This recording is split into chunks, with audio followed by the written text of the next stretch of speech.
Hello दोस्तों, study with subject में आपका स्वागत है। दोस्तों, यदि आप बोर्ड एग्जाम 2026 की तैयारी कर रहे हैं तो ये वीडियो आपके लिए बहुत ही खास होने वाला है, क्योंकि आज हम इस वीडियो में साइंस के 50 ऑब्जेक्टिव प्रश्नों को एनालिसिस करने वाले हैं, जो काफ़ी महत्वपूर्ण है। इसलिए बिना स्किप किए वीडियो को अंत तक जरूर देखें, ताकि आपको बोर्ड एग्जाम 2026 में इसका पूरा लाभ मिल सके। तो बिना देर किए वीडियो को शुरू करते हैं। हमारा सवाल नंबर 1 है। सवाल नंबर 1 है, प्रकाश के परावर्तन के कितने नियम है? ऑप्शन ए है 1, 2, 3, 4। तो हमारा सही आंसर हो जाएगा ऑप्शन नंबर बी, यानी 2। प्रकाश के टोटल 2 नियम होते। आगे क्वेश्चन नंबर हमारा 2 है, वायु में गमन करती प्रकाश की किरण जल में तिरछी प्रवेश करती है। यह किरण अभिलंब की ओर झुकेगी, अभिलंब से दूर हटेगी, सीधी निकल जाएगी, परावर्तित हो जाएगी। तो दोस्तों, हम लोग को पता है कि जो वायु है एक विरल माध्यम है और जल सघन माध्यम है, और जब प्रकाश की किरण विरल माध्यम से सघन माध्यम में प्रवेश करती है तो वो अभिलंब की तरफ मुड़ जाती है, यानी हमारा सही आंसर हो जाएगा ऑप्शन नंबर ए, अभिलंब की ओर झुक जाएगी। क्वेश्चन नंबर 3 की तरफ चलते हैं। क्वेश्चन नंबर हमारा 3 है, निम्नलिखित में से किस लेंस को अपसारी लेंस कहते हैं? ए उत्तल लेंस, बी अवतल लेंस, सी उत्तल और अवतल लेंस, और डी ये बाइफोकल है। तो दोस्तों, हमारा सही आंसर हो जाएगा ऑप्शन नंबर बी, अवतल लेंस को अपसारी लेंस कहा जाता है। आगे क्वेश्चन नंबर 4 की तरफ चलते हैं। तो क्वेश्चन नंबर 4 हमारा है, किसी बिंब का वास्तविक तथा समान साइज का प्रतिबिंब प्राप्त करने के लिए बिंब को उत्तल लेंस के सामने कहाँ रखना चाहिए? लेंस के मुख्य फोकस पर, लेंस के फोकस दूरी की दुगुनी दूरी पर, सी है अनंत पर, और डी लेंस के प्रकाशिक केंद्र तथा मुख्य फोकस के बीच। तो दोस्तों, किसी भी वस्तु का समान साइज के प्रतिबिंब प्राप्त करने के लिए वस्तु को उत्तल लेंस के सामने उसकी वक्रता केंद्र पर रखनी चाहिए, और यहाँ ऑप्शन बी में है लेंस की फोकस दूरी की दुगुनी दूरी, और लेंस की फोकस दूरी की जो दुगुनी दूरी होगी वही उसका वक्रता केंद्र हो जाएगा। तो हमारा सही आंसर हो जाएगा ऑप्शन नंबर बी। आगे हम बात करते हैं क्वेश्चन नंबर 5 की तरफ। क्वेश्चन नंबर हमारा 5 है, मानव नेत्र जिस भाग पर किसी वस्तु का प्रतिबिंब बनता है वह है कॉर्निया, परितारिका, पुतली, और डी है दृष्टि पटल। तो दोस्तों, हमारा सही आंसर हो जाएगा ऑप्शन नंबर डी, किसी भी वस्तु का हमारे मानव नेत्र के रेटिना यानी दृष्टि पटल पे वस्तु का प्रतिबिंब बनता है। आगे क्वेश्चन नंबर 6 की तरफ चलते हैं। क्वेश्चन नंबर हमारा 6 है, किसी माध्यम का अपवर्तनांक का मान होता है साइन आई बट्टा साइन आर, साइन आर बट्टा साइन आर, साइन आई गुना साइन आर, और डी है sine i plus sine r. तो दोस्तों, हमारा सही आंसर हो जाएगा option number A, sine i बट्टा साइन आर। क्वेश्चन नंबर 7 की तरफ चलते हैं। क्वेश्चन नंबर 7 है, किसी लेंस का आवर्धन का एसआई मात्रक निम्नलिखित में से कौन है? मीटर, सेंटीमीटर, मिलीमीटर, मात्रक विहीन। तो दोस्तों, जो लेंस का आवर्धन होता है वो मात्रक विहीन होता है, अर्थात उसका कोई मात्रा नहीं होता है। क्वेश्चन नंबर 8 हमारा है, तारों का टिमटिमाना प्रकाश के किस घटना को दर्शाता है? प्रकाश के परावर्तन, प्रकाश का अपवर्तन, प्रकाश का प्रकीर्णन, प्रकाश का वर्ण विक्षेपण। तो दोस्तों, इसका सही आंसर हो जाएगा ऑप्शन नंबर बी, प्रकाश का अपवर्तन। तारों का टिमटिमाना वायुमंडलीय अपवर्तन के कारण होता है। आगे क्वेश्चन नंबर 9 की तरफ चलते हैं। क्वेश्चन नंबर 9 है, किसी चालक का प्रतिरोध निम्नलिखित पर किस पर निर्भर करता है?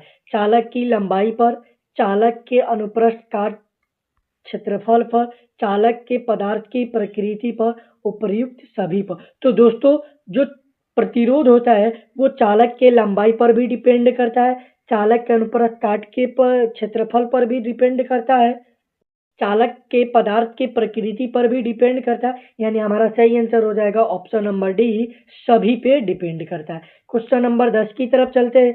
क्वेश्चन नंबर हमारा 10 है, निम्नलिखित में से कौन विद्युत शक्ति का एसआई मात्रक है? वॉट, वॉट पर घंटा, एम्पियर और ओम। तो दोस्तों, इसका सही आंसर हो जाएगा ऑप्शन नंबर ए, वॉट। आगे क्वेश्चन नंबर 11 की तरफ चलते हैं। क्वेश्चन नंबर 11 है, विद्युत परिपथ में विद्युत धारा को मापने के लिए निम्नलिखित में से किस युक्ति का उपयोग होता है?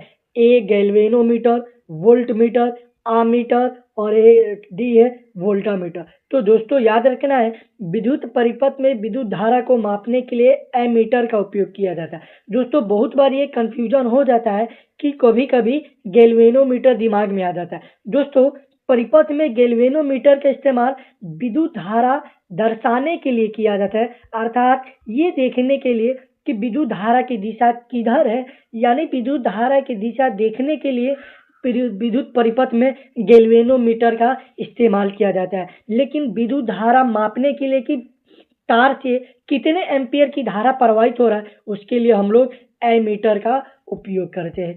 क्वेश्चन नंबर हमारा 12 है, विद्युत फ्यूज के लिए निम्नलिखित में कौन सा कथन सत्य है?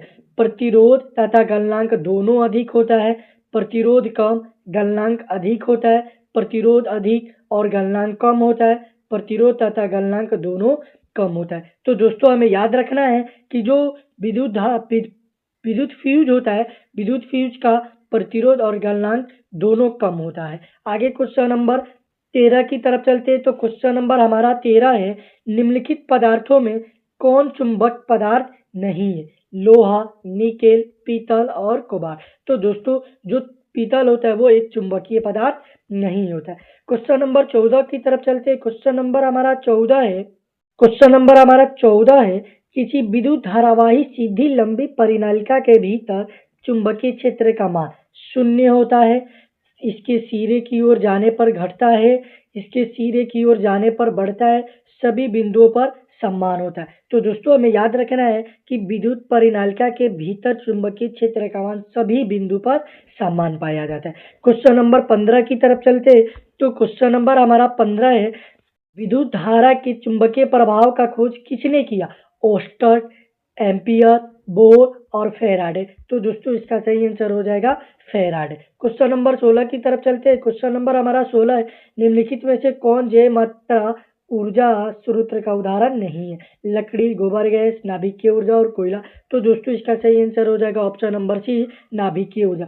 जैव ऊर्जा उस ऊर्जा को कहा जाता है जो लकड़ी या जीवाश्म से प्राप्त होता है, तो उस तरह की ऊर्जा को जैव मात्रा ऊर्जा कहते हैं। लेकिन जो नाभिकीय ऊर्जा होता है वो जैव मात्रा ऊर्जा नहीं होता है। क्वेश्चन नंबर 17 की तरफ चलते हैं। क्वेश्चन नंबर 17 है कि जो अभिक्रिया दी गई उपयुक्त अभिक्रिया निम्नलिखित में से किस प्रकार की अभिक्रिया है?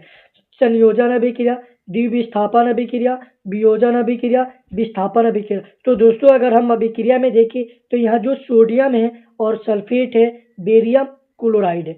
तो दोस्तों यहाँ जो बेरियम है वो सल्फेट के साथ मिक्स हो रहा है और सोडियम क्लोरीन के, यानी यहाँ अभिकारक के दो समूह अदला बदली कर रहे हैं, और जब भी अभिकारक के दो समूह अदला बदली करते हैं तो वो द्विविस्थापन अभिक्रिया का उदाहरण होता है। क्वेश्चन नंबर 18 की तरफ चलते हैं। क्वेश्चन नंबर 18 है, अम्लीय वर्षा के जल का पीएच मान क्या होना चाहिए? 5.6, 5.6 से कम, 5.6 से अधिक और 7। तो दोस्तों इसका सही आंसर हो जाएगा ऑप्शन नंबर बी, 5.6 से कम होना चाहिए। क्वेश्चन नंबर 19 की तरफ चलते हैं। क्वेश्चन नंबर 19 है, NaHCO3 यौगिक का प्रचलित नाम निम्नलिखित में से कौन है? धोवन का सोडा, बेकिंग सोडा, विरंजन चूर्ण, सोडियम कार्बोनेट। तो दोस्तों याद रखना है कि NaHCO3 है, इसको बेकिंग सोडा या फिर इसे खाने वाला सोडा के नाम से भी जाना जाता है। तो दोस्तों हमें याद रखना है इसको कि NaHCO3 जो है उसे खाने वाला सोडा या फिर बेकिंग सोडा कहा जाता है। आगे क्वेश्चन नंबर 20 की तरफ चलते हैं। क्वेश्चन हमारा 20 है, अपच का उपचार करने के लिए इनमें से किस औषधि का उपयोग होता है? एंटीबायोटिक, एनाल्जेसिक, एंटासिड और एंटीसेप्टिक। तो दोस्तों इसका सही आंसर हो जाएगा ऑप्शन नंबर ए, एंटीबायोटिक का उपयोग किया जाता है। क्वेश्चन नंबर 21 की तरफ चलते हैं। क्वेश्चन नंबर 21 है, चींटी के डंक एक अम्ल छोड़ जाते हैं जिनके कारण जलन एवं दर्द का अनुभव होता है। यह अम्ल निम्नलिखित में से कौन है? मिथेनोइक अम्ल, एथेनोइक अम्ल, सिट्रिक अम्ल, ऑक्जेलिक अम्ल। तो दोस्तों इसका सही आंसर हो जाएगा मिथेनोइक अम्ल, और मिथेनोइक अम्ल को फॉर्मिक अम्ल के नाम से भी जाना जाता है। इस बात को भी हम लोग याद रखेंगे। आगे क्वेश्चन नंबर 22 की तरफ चलते हैं। क्वेश्चन नंबर हमारा 22 है, ऑक्जेलिक अम्ल निम्नलिखित में से किसमें पाया जाता है? टमाटर में, संतरा में, सिरका में, इमली में। तो दोस्तों इसका सही आंसर हो जाएगा ऑप्शन नंबर ए, टमाटर में पाया जाता है। क्वेश्चन नंबर 23 हमारा है, CaSO4 इंटू 1/2H2O निम्नलिखित में से किस यौगिक का रासायनिक सूत्र है? संगमरमर का, ब्लीचिंग पाउडर का, प्लास्टर ऑफ पेरिस का और जिप्सम का। तो दोस्तों CaSO4 इंटू 1/2H2 ये POP यानी प्लास्टर ऑफ पेरिस का रासायनिक सूत्र होता है। क्वेश्चन नंबर 24 की तरफ चलते। क्वेश्चन नंबर 24 है, निम्नलिखित में कौन सी धातु कमरे के तापमान पर तरल अवस्था में पाया जाता है?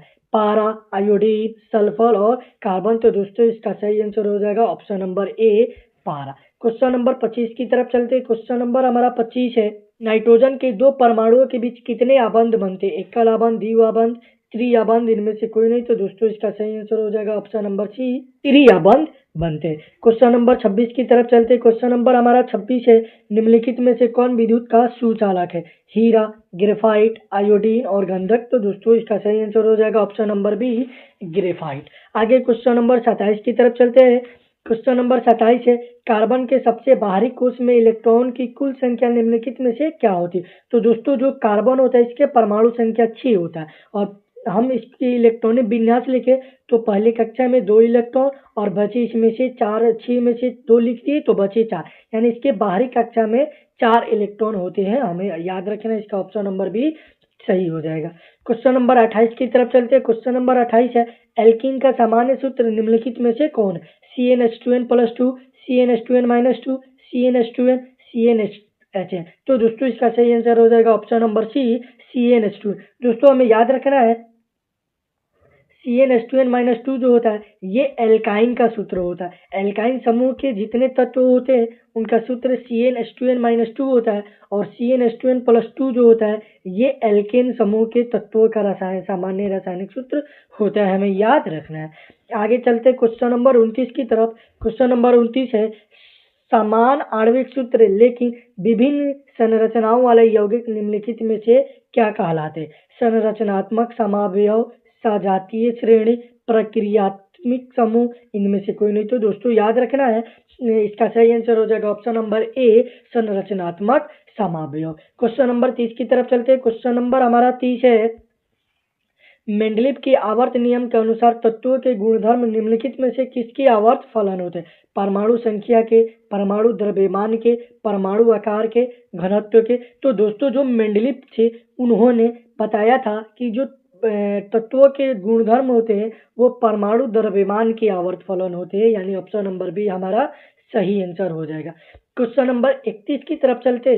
क्वेश्चन नंबर 31 है, आधुनिक आवर्त सारणी के उदग्र स्तंभ निम्नलिखित में से क्या कहलाते? आवर्त, समूह, कोश, इनमें से कोई नहीं। तो दोस्तों याद रखना है कि जो उदग्र स्तंभ होते हैं उन्हें समूह या फिर वर्ग कहा जाता है, ये हमें याद रखना है, समूह या फिर वर्ग कहा जाता है। क्वेश्चन नंबर 32 की तरफ चलते हैं। क्वेश्चन नंबर 32 है, अम्लराज। अम्लराज मतलब एक्वारेजिया में सांद्र HCl एवं सांद्र HNO3 का अनुपात निम्नलिखित में से क्या होता है? 1:1, 1:2, 2:1, 3:1। तो दोस्तों याद रखना है एक्वारेजिया में 3:1 का अनुपात होता है।